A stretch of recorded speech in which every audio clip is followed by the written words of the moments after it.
नमस्कार। Welcome to GSC academy. आज आप लोगों का हम भूगोल में हम अक्षांश और देशांतर रेखा के बारे में पढ़ेंगे कि अक्षांश रेखा क्या है, ठीक है, और देशांतर रेखा क्या है, इनके बारे में आज हम लोग चर्चा करेंगे। तो चलिए आइए देर ना करते हुए हम लोग स्टार्ट करते हैं। सबसे पहले समझ लेते हैं कि ग्लोब में किस तरह से हम लोग अक्षांश रेखा किसको बोलते हैं, देशांतर रेखा किसको बोलते हैं और इनकी संख्या कितनी है, इनके बारे में आज बच्चों हम लोग समझते हैं। देखिए मान लीजिए अपना पृथ्वी इस तरह से, तो इसको भी मान लीजिए ग्लोब है इस तरह से।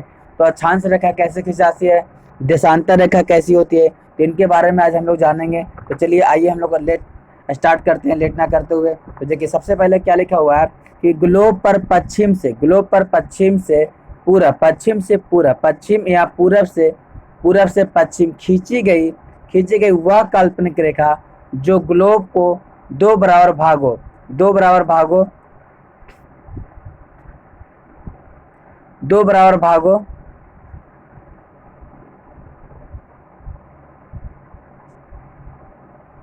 में बांटती है उसे विषुवत रेखा कहा जाता है। इस रेखा के ऊपर के आधे भाग उत्तरी गोलार्ध जबकि नीचे का शेष भाग दक्षिणी गोलार्ध कहलाता है। क्या कहलाता है? दक्षिणी गोलार्ध कहलाता है। तो देखिए सबसे पहले क्या बात है, ये मान लीजिए पृथ्वी है, ये क्या मान लीजिए पृथ्वी है, देखिए आपके पास पृथ्वी है, मान लीजिए ग्लोब है आपके पास सपोर्ट में। तो पूरब से पश्चिम, तो देखिए इस तरह डायरेक्शन अगर बनाइएगा आप लोग तो इस तरह से आपके पास नॉर्थ हो जाएगा, आपके पास नॉर्थ, और ये आपका साउथ, ये आपका ईस्ट, ये आपका वेस्ट हो जाएगा। तो क्या बोल रहा है कि ग्लोब पर पश्चिम से पूरब से पश्चिम या पश्चिम से पूरब। तो चलिए हम लोग खींच देते हैं, एक रेखा खींच देते हैं, ठीक है। तो वह काल्पनिक रेखा, एक काल्पनिक रेखा मतलब इमेजिनरी लाइन इंग्लिश में बोलते हैं, एक काल्पनिक ऐसा किया गया है, एक परमानेंट लाइन है, ऐसा काल्पनिक माना गया है। काल्पनिक रेखा जो ग्लोब के दो बराबर भागों में बांटती है, तो याद रखिएगा ग्लोब कितने थे, हमारे पृथ्वी दो भागों में बटा हुआ है, उत्तरी गोलार्ध और दक्षिणी गोलार्ध। तो ये वाला हिस्सा आपका उत्तरी गोलार्ध हो गया और ये वाला हिस्सा आपका दक्षिणी गोलार्ध हो गया। तो समझिएगा, जिसको बोलते हैं नॉर्थ पोल, इंग्लिश बोलते हैं क्या हो गया बच्चा, ये आपका हो गया नॉर्थ पोल हो गया, ठीक है ना, ये आपका नॉर्थ पोल, ये आपका क्या हो गया साउथ पोल हो गया। तो याद रखिएगा कि पृथ्वी पर ग्लोब को कितने भागों में बांटा गया है, तो दो भागों में बांटा गया, नॉर्थ पोल और साउथ पोल के रूप में बांटा गया है, दो बराबर भागों में बांटा है, उसे विषुवत रेखा। आप देखिए अब इस रेखा को क्या भाई, ये आपका नॉर्थ पोल हो गया यहाँ, और ये आपका साउथ पोल, ये क्या हो गया आपका विषुवत रेखा हो गया। क्या हो गया आपका ये विषुवत रेखा हो गया, विषुवत रेखा हो गया। इस रेखा के ऊपर आधी भाग को उत्तरी गोलार्ध और आधी भाग को दक्षिणी गोलार्ध कहते हैं। तो यहाँ तक बच्चों आशा करते हैं क्लियर हो गया। कुछ बच्चों का शिकायत था कि सर समझाते अच्छा नहीं है, तो चलिए बच्चों ध्यान से समझिएगा, समझाने का शिकायत नहीं आता है मेरे पास, समझिएगा ढंग से प्रश्न, आप वीडियो को ढंग से देखिएगा, बातों को ढंग से सुनिएगा तो आपको बिल्कुल समझ में आएगा, ऐसा नहीं कि समझ में नहीं आएगा। तो फिर से मैं एक बार रिपीट करना चाहता हूँ। तो चलिए समझते, सपोज ये ग्लोब आपके पास है, ये अब बीच से एक रेखा का खींचे, काल्पनिक रेखा खींचे। इस काल्पनिक रेखा को ऊपरी भाग को क्या बोलते हैं, ठीक है, उत्तरी गोलार्ध, और इसको दक्षिणी गोलार्ध बोलते हैं, इंग्लिश में बोलते हैं नॉर्थ पोल। ये क्या हो गया आपका साउथ पोल हो गया, ठीक है ना। ये हो गया पश्चिम से पूरब और ये ना पूरब से पश्चिम खींची गई वह काल्पनिक रेखा जो क्या ग्लोब को दो बराबर भागों में बांटती है, जिसको क्या बोलते हैं विषुवत रेखा बोलते हैं। क्या बोलते हैं? विषुवत रेखा बोलते हैं। याद रखिए क्या बोलते हैं बच्चा, विषुवत रेखा कहते हैं। तो आइए हम लोग यहाँ तक समझ के आगे चलते हैं बच्चा। तो चलिए आगे आते हैं। आगे क्या है, विषुवत रेखा वृत्त का निर्माण करती है जो ग्लोब पर सबसे बड़ा वृत्त है। अगर आपसे पूछे कि ग्लोब पर सबसे बड़ा वृत्त कौन सी होती है, तो विषुवतीय वृत्त होती है। अगर इस तरह से हम लोग खींचेंगे इस तरह से डॉट डॉट करके, तो इसके पीछे भी गोला की आकृति ऐसा बनती है, गोल की आकृति। तो अगर आपसे कोई सवाल पूछे कि ग्लोब पर सबसे बड़ी वृत्त किसको बोलते हैं, वृत्त कौन सी होती है, तो जो ग्लोब पर सबसे बड़ी वृत्त जो होती है बच्चा याद रखिएगा विषुवत रेखा होती है। यहाँ लिखा हुआ विषुवत रेखा वृत्त का निर्माण करती है जो ग्लोब पर सबसे बड़ी वृत्त है, जो ग्लोब पर सबसे बड़ी वृत्त है। तो सवाल आपसे इस तरह पूछ सकती है कि ग्लोब पर सबसे बड़ी वृत्त कौन सी है, तो विषुवत रेखा वाली जो रेखा है वो सबसे बड़ी वृत्त है ग्लोब पर। तो आशा करता हूँ बच्चों के पॉइंट समझ में आ गया। आगे चलते हैं नेक्स्ट पॉइंट। विषुवत वृत्त के ऊपर या दक्षिण पृथ्वी के किसी भी स्थान से मापी गई कोणीय दूरी जिसे अक्षांश मतलब अंशों में, इंग्लिश में बोलते हैं डिग्री में, क्या नापते हैं डिग्री में व्यक्त किया जाता है, उसे अक्षांश रेखा कहते हैं, उसे अक्षांश रेखा कहते हैं। आइए समझते हैं हम लोग फिर से एक बार और रिपीट करते हैं कि विषुवत वृत्त के उत्तर या दक्षिण, ये मान लीजिए विषुवत वृत्त, ये आपके मान लीजिए एक ग्लोब हो गया, ये आपका विषुवत वृत्त हो गया, ये उत्तर हो गया मतलब नॉर्थ हो गया, ये आपका क्या हो गया साउथ हो गया, ठीक है। उत्तर या दक्षिण पृथ्वी के किसी भी स्थान से मापी गई डिग्री, मान लिया यहाँ भी कोई एक रेखा मान लेते हैं, मापी गई, तो इन दोनों के बीच की जो दूरियां नापी जाती है वो डिग्री में नापी जाती है। क्या चीज नापी जाती है? डिग्री में, ठीक है। हिंदी बोलते हैं अंशों में, तो डिग्री में व्यक्त किया जाता है, उसे अक्षांश रेखा कहते हैं, उसे अक्षांश है। चलिए अपनी भाषा में सिखाते हैं कि अक्षांश रेखा क्या होती है, अक्षांश रेखा क्या होती है। तो चलिए आइए समझते हैं। ये आपका विषुवत रेखा समझ में आ गया, पृथ्वी को दो भागों में बांटती है, उत्तरी गोलार्ध और दक्षिणी गोलार्ध। तो विषुवत रेखा के समानांतर खींची गई वह काल्पनिक रेखा जो नॉर्थ पोल या साउथ पोल की ओर जाए, उसी क्या बोलते हैं हम लोग? अक्षांश रेखा कहते हैं। तो याद हो गया, आशा करते बच्चे याद हो गया आप लोग के कि विषुवत रेखा के समानांतर खींची गई काल्पनिक रेखा को अक्षांश रेखा कहते हैं। क्या बोलते हैं? अक्षांश रेखा कहते हैं। याद हो गया बच्चों? तो चलिए आगे चलते हैं, नेक्स्ट पॉइंट देखते हैं। कहता है अक्षांश रेखा की कुल संख्या कितनी है? 90, 90, 180। तो कुल संख्या कितनी है? 180 है। परंतु विषुवत रेखा को शामिल कर दिया जाए तो 80 प्लस 1 तो 181 हो जाएगी। चलिए इसको फिगर में हम लोग समझते हैं। तो देखिए आपका ये क्या हो गया? ग्लोब हो गया। क्या हो गया? ग्लोब हो गया। ये आपका क्या हो गया? आपके पास विषुवत रेखा होगा, समझिएगा। तो विषुवत रेखा हो गया, ये नॉर्थ पोल हो गया। अगर इसको हम पर एक लंब डाल दें, ठीक है, तो क्या है 90 डिग्री कौन बना रहा है? अब एक एक डिग्री के रूप में मानते हैं इसको। 1 डिग्री पर एक लाइन है, 1 डिग्री पर एक लाइन है, तो यहाँ से कितनी लाइन खिंचाएगी? तो 90 लाइन खिंचाएगी इधर, तो 90 लाइन इधर आपके पास हो गया। चलिए, और ये भी मान लें 90 डिग्री, ये भी 90 डिग्री हो गया, तो इधर भी आप 1 डिग्री पे खिंचाएगा तो 90 को खिंचाएगा रेखा बाबू, कि नहीं खिंचाएगा? तो इधर भी 90 हो गया।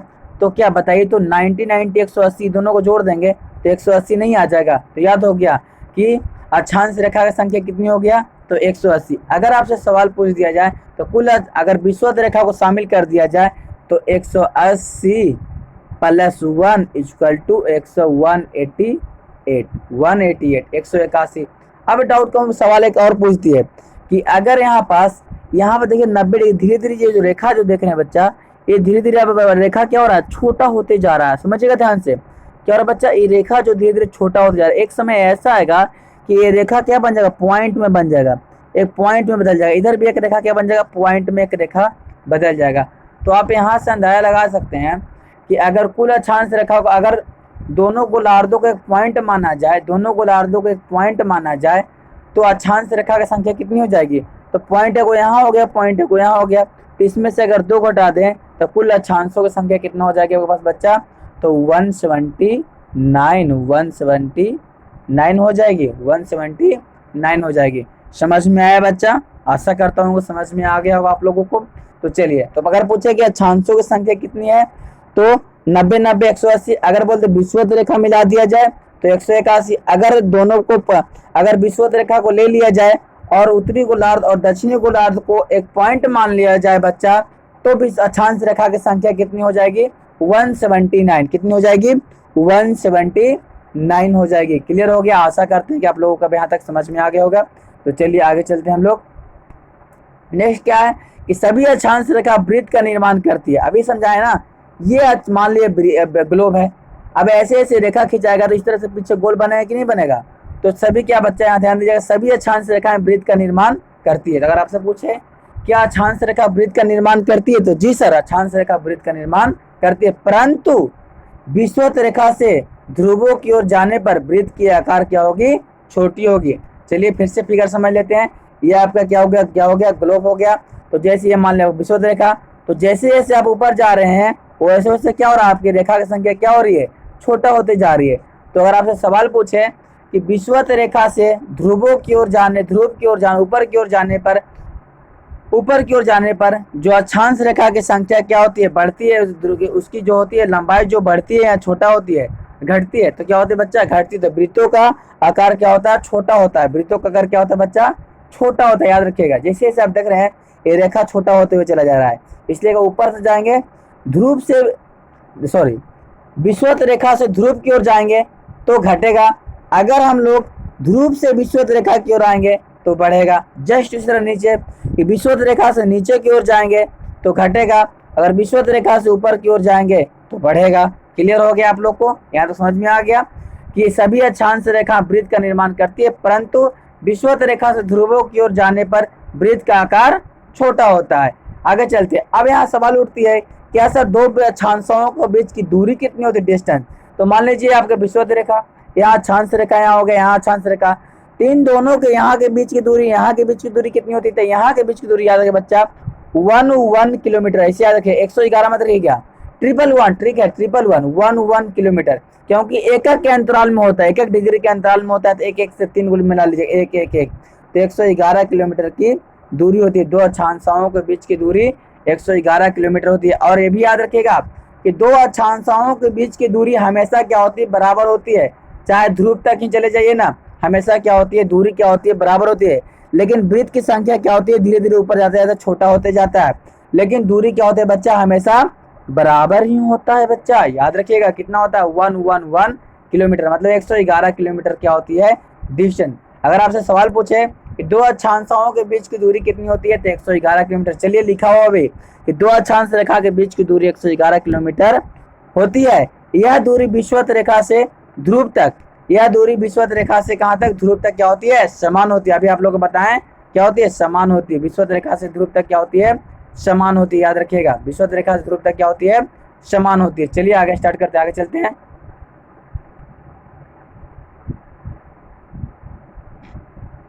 नेक्स्ट आते हैं हम लोग, देखते हैं नेक्स्ट क्या है बच्चा आपके पास कि अक्षांश रेखा के बीच, अक्षांश रेखाओं के बीच की दूरी विषुवत रेखाओं के ध्रुवों तक समान होती है। अभी तो आपको बता दिए, जस्ट इस लाइन पढ़ के हम लोग समझा दिए। चलिए आगे देखते हैं। दोनों ध्रुवों को मिलाने वाली काल्पनिक रेखा देशांतर रेखा कहलाती है। अब आइए, देशांतर रेखा किसको बोलते हैं? तो अक्षांश रेखा के बारे में हम लोग जान लिए कि अक्षांश रेखा क्या होती है बच्चा। अब हम लोग जान लेते हैं इनके बारे में, हम लोग जान लेते हैं कि देशांतर रेखा क्या होती है। तो देखिए, क्या दोनों ध्रुवों को, चलिए हम फिगर समझते, ज़्यादा समझ में आएगा। मान लिया ग्लोब है, एक क्या होगा? नॉर्थ पोल हो गया, एक क्या हो गया? साउथ पोल हो गया। इस तरह से लाएंगे, इस तरह से आपको डॉट डॉट डॉट डॉट करके लाएंगे इस तरह से, तो दोनों इस तरह से आएगा आपका, इस तरह से मिलते जाएगा, इस तरह से आपको मिलते जाएगा, इस तरह से आकृति बनेगी आपका, इस तरह से आकृति बनेगी। तो याद रखिएगा कि आपको ध्यान देने वाली बात यहाँ पास है कि नॉर्थ पोल और साउथ पोल को मिलाने वाली काल्पनिक रेखा को, नॉर्थ पोल और साउथ पोल को मिलाने वाली काल्पनिक रेखा को ही क्या बोलते हैं हम लोग? इनसे बच्चा क्या बोलते हैं हम लोग? तो देशांतर रेखा बोलते हैं सर। याद हो गया होगा बच्चों। तो चलिए फिर समझते हैं कि दोनों ध्रुवों को मिलाने वाले काल्पनिक रेखा देशांतर रेखा कहलाती है। कहलाती है 0 डिग्री देशांतर वह काल्पनिक रेखा है जो लंदन स्थित ग्रीनविच नामक मोहल्ला से होकर गुजरती है तथा वह वहाँ का एक वेधशाला स्थापित है। यहीं से पूरे संसार के समय की गणना होती है, अतः इसे प्रधान देशांतर रेखा भी कहते हैं। क्या बोलते हैं बच्चा? प्रधान देशांतर रेखा भी कहते हैं। तो चलिए आगे चलते हैं, कुछ और पॉइंट समझते हैं। कहता है ग्रीनविच रेखा के दक्षिण तरफ का आधा भाग पूर्वी गोलार्ध, आधा भाग पूर्वी गोलार्ध। अब देखिए, अब अगर यहाँ पर अक्षांश रेखा था तो क्या था? यहाँ पर मान लीजिए देशांतर रेखा हो गया। चलिए फिर से देख लेते हैं, यहाँ पर क्या हो गया? चलिए यहाँ पर क्या हो? ग्लोब हो गया। ये क्या हो गया आपका? विषुवत रेखा हो गया। तो ये क्या होगा? उत्तरी गोलार्ध हो गया, और ये हो गया आपका दक्षिणी गोलार्ध हो गया। ये क्या हुआ? यह विषुवत रेखा बांट रहा है। अगर ये आपके पास देशांतर रेखा बांटे, इस तरह से बांटे आपके पास, तो ये पूरब वाले भाग को पूर्वी गोलार्ध और पश्चिम वाले भाग को पश्चिमी गोलार्ध बोलते हैं। क्या बोलते हैं? पश्चिमी गोलार्ध बोलते हैं, याद रखिएगा। ठीक है। ध्रुव कितने? तो ध्रुव आपका 2 हो गया, उत्तरी ध्रुव और दक्षिणी ध्रुव। गोलार्ध कितने हो गए? तो 2 गोलार्ध, पूर्वी गोलार्ध और पश्चिमी गोलार्ध हो गया। क्लियर हो गया? तो चलिए फिर समझते हैं। ग्रीनविच रेखा का दक्षिण तरफ का आधा भाग क्या होता है? पूर्वी गोलार्ध। अभी डायरेक्शन आपको डायमेट्रिक समझाएं आपको डायग्राम से कहलाता है, जबकि शेष बाईं तरफ का भाग पश्चिमी गोलार्ध कहलाता है। क्या कहलाता है? पश्चिमी गोलार्ध कहलाता है। क्लियर हो गया बच्चा? आगे चलते हैं। अब सवाल उठती है, सर क्या देशांतर रेखा की संख्या कितनी होती है? तो आप बच्चे एक सवाल आपसे पूछते हैं कि एक बिंदु पर कितना डिग्री का कोण बनता है? तो सर आप कहिएगा 360 डिग्री कोण बनता है। कितना? 360 डिग्री का तो आपको हम बताए थे कि हर एक डिग्री पर एक रेखा होती है। तो क्या है, एक पॉइंट है यहाँ पास, एक मोटा सा पॉइंट बना दीजिए, यहाँ एक पॉइंट और एक यहाँ पॉइंट। तो यहाँ से जितनी रेखा निकलेगी और हर एक एक डिग्री पर रहेगा, हर एक डिग्री पर आपके पास आएगा। तो आप बताइए तो जरा सा हमको सर जी कि बताओ यहाँ बच्चा, इस तरह से कितनी रेखा खिंचाएगी जब 1 डिग्री पर हर एक अंतराल में और एक बिंदु पर 360 डिग्री कोण बनेगा, तो कितनी रेखा खिंचाएगा। तो सर आप कहिएगा बच्चा लोग, सर जब 1 डिग्री बन रहा है, 1 डिग्री पर हर एक रेखा और एक पॉइंट पर 360 डिग्री का कोण बनता है सर जी, तो 360 रेखा होगी, जाहिर सी बात है। तो बच्चा हो तो गया प्रूव है कि देशांतर रेखा की संख्या कितनी हो जाएगी, 360। कितनी है बच्चा, कुल 360। याद हो गया प्रूफ के साथ। और अगर सवाल पूछ दिया जाए बच्चा कि अक्षांश रेखा की संख्या कितनी होती है, तो 180 सर। अगर उसमें विषुवत रेखा मिला दिया जाए तो 181। अगर सर उसमें दोनों गोलार्ध को निकाल दिया जाए तो 179 सर। तो चलिए आगे आते हैं हम लोग, नेक्स्ट पॉइंट आते हैं। तो आगे चलते हैं। देशांतर रेखाओं की कुल संख्या 360 है, यह एक डिग्री के अंतराल पर खींची गई है। अगला, सूर्य के एक देशांतर को पार करने में 4 मिनट का समय लगता है, अतः 360 डिग्री 360 डिग्री देशांतर को पार करने में 24 घंटा का समय लगता है, 24 घंटा का समय लगता है। अब चलिए हम लोग आप लोगों को समझाते हैं, आप लोग यहाँ पर कुछ पॉइंट समझाते हैं, की फैक्ट समझाते हैं। आप समझिएगा यहाँ पर सवाल क्या कर रहा है, सूर्य को एक देशांतर को पार करने में 4 मिनट का समय लगता है, एक देशांतर को पार करने में। सूर्य किसको, एक देशांतर को पार करने में, एक देशांतर को पार करने में कितना लगता है, 24 घंटा। मान लीजिए विषुवत रेखा हो गया आपके पास, इधर से सूर्य पार कर रहा है, तो 1 डिग्री को पार करने में, एक रेखा पार करने में 4 मिनट का समय लगता है। तो वाई सर प्रूफ है, प्रूफ कैसे होगा, तो चलिए प्रूफ करते हैं। आपको पता है सर जी कि हम जो पृथ्वी जो है एक दिन में अपना घूर्णन 24 घंटा में कर लेता है, ठीक है। तो 24 घंटा में कितना डिग्री कोण बनाएगा, 360 डिग्री का। कितना डिग्री का, 360 डिग्री का बनाएगा। तो 24 से काटेंगे तो कितना मतलब कट जाएगा बच्चा, बताइएगा आप लोग जरा सा, जल्दी सुना कर कीजिए। तो 15 डिग्री, कितना, 15 डिग्री। तो आप याद रखिए 15 मतलब है, तो 1 घंटा में कितना घूमेगा, 15 डिग्री। 1 घंटा में कितना घूमेगा बच्चा, 15 डिग्री घूम लेगा। तो हम जाहिर से निकाल, जब 1 घंटा में 15 डिग्री घूम जा रहा है तो 1 घंटा में कितने मिनट, 60 मिनट। तो इसे कह सकते हैं कि 15 डिग्री घूमने में उसको 60 मिनट लग रहा है। कितना मिनट, 60 मिनट लग रहा है। तो 1 डिग्री घूमने में कितना लगेगा, तो 15 चौको 60।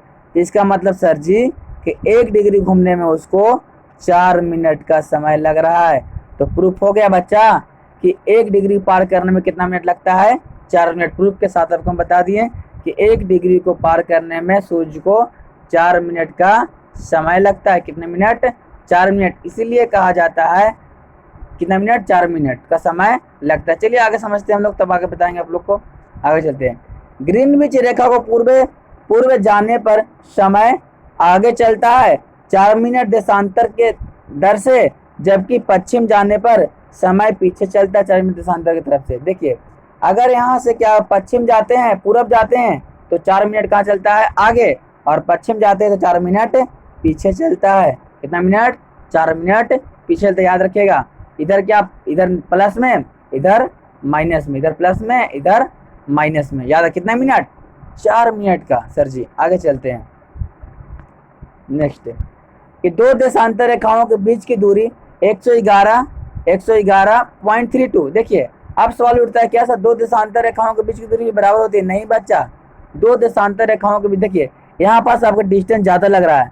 देखिए फिर से बनाते हैं गोला को, इस तरह से मान लो गोला बना लिए, फिर से गोला बनाओ। चलिए छोटा सा बनाते हैं बच्चा, अब समझिएगा यहाँ पास। अब इस तरह से मान लीजिए आपका हो गया विषुवत रेखा, इस तरह से ग्लोब बना रहे हैं हम लोग।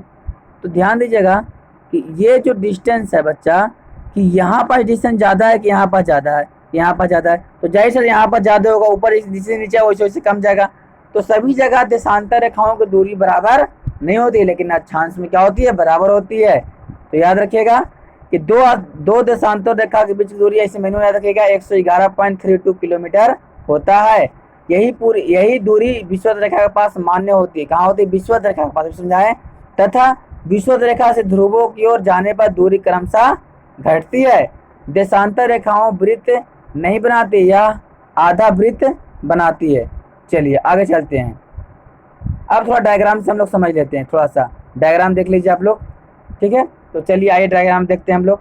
डायग्राम में क्या कहता है। तो चलिए डायग्राम में देखते हैं। तो सबसे पहले यहाँ पर क्या हो गया आपका बच्चा, ये आपका ग्लोब हो गया। एक जो होगा नॉर्थ पोल, ये हो गया साउथ पोल हो गया, ठीक है। ये आपका विषुवत रेखा हो गया बच्चा, ये आपका विषुवत रेखा हो गया, ठीक है, जिसको बोलते हैं 0 डिग्री अक्षांश भी बोलते हैं, ठीक है।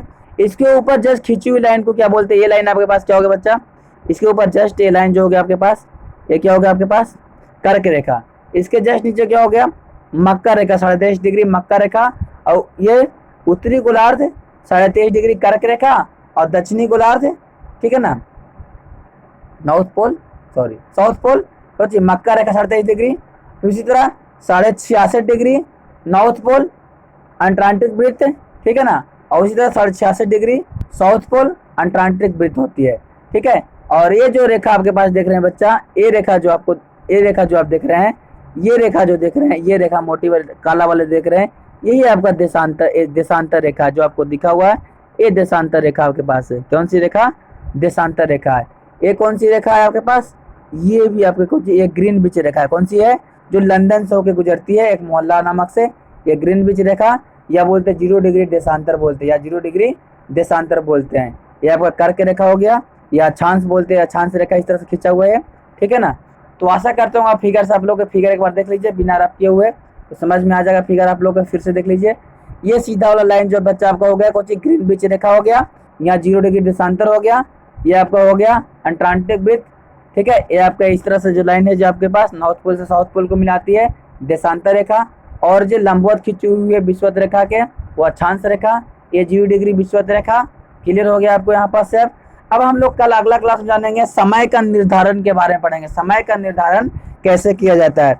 तो दोस्तों अगर वीडियो में पसंद आया तो प्लीज़ दोस्तों लाइक और शेयर करना ना भूले, और अगर इस चैनल पर नए हैं तो उसको सब्सक्राइब करना ना भूले। दोस्तों प्लीज़ आपसे निवेदन है, इस वीडियो को जितना जितना हो सके शेयर करें, और कमेंट जरूर करें वीडियो आपको कैसा लगा। अगर समझ में नहीं आता है तो कमेंट करें, आपको और बेहतरीन तरीका से समझाने का प्रयास करूँगा, प्रयत्न करूँगा। इसलिए प्लीज़ दोस्तों आप लास्ट तक ये वीडियो जरूर देखेंगे। वीडियो लास्ट तक देखने के लिए धन्यवाद। All the best.